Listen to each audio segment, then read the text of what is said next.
एक बार की बात है, एक आदमी था जो अपने परिवार, खासकर अपने भाइयों से बहुत प्यार करता था। पिता की मृत्यु के बाद उस पर अपने 3 बहनों और 2 भाइयों की जिम्मेदारी आ गई। उसने अपनी बहनों की शादी करवाई और भाइयों को अच्छी शिक्षा दी, उनकी हर जरूरत पूरी की, चाहे उसे खुद कितनी भी मुश्किलों का सामना करना पड़े। उसकी पत्नी अक्सर उसे पैसे बचाने की सलाह देती, लेकिन वो अपने भाइयों पर आंख मूंद कर भरोसा करता था। उसे विश्वास था कि उसके भाई नौकरी मिलने पर सब संभाल लेंगे। उसने उन्हें बाइक भी दिलवाई, उन्हें अपना बायां और दायां हाथ मानता था। उसका दिल साफ था। जब भाइयों को सरकारी नौकरी मिली तो वो फूला न समाया।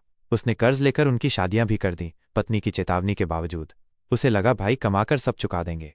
शादी के बाद भाई दूर चले गए। शुरू में कुछ पैसे भेजे, फिर धीरे धीरे भेजना बंद कर दिया और फोन उठाना भी बंद कर दिया। इधर कर्ज के बोझ से उसकी दुकान बंद हो गई।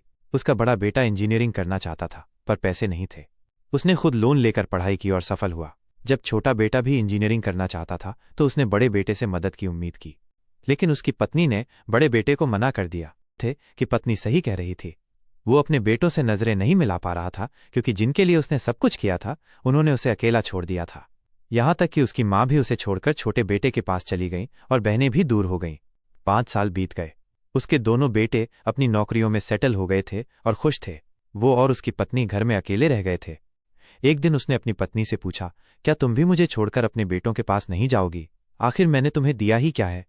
पत्नी ने मुस्कुराकर कहा, मैं कहाँ जाऊंगी, मेरा तो वहीं ठिकाना होगा जहां आप रखोगे। जहां रहोगे, जिस हाल में रहोगे, मैं तो वहीं खुश रहूंगी। आपसे बढ़कर मेरा इस दुनिया में कोई नहीं। आज उसे समझ में आ चुका था कि दुनिया में जीवन भर का साथ एक सच्चा जीवन साथी ही होता है, और समय रहते उसकी कद्र करनी चाहिए, उसकी बात माननी चाहिए, वरना जब उसकी कद्र समझ में आती है और अपनी गलतियां दिखती हैं तो पछतावा करने का वक्त भी नहीं बचता।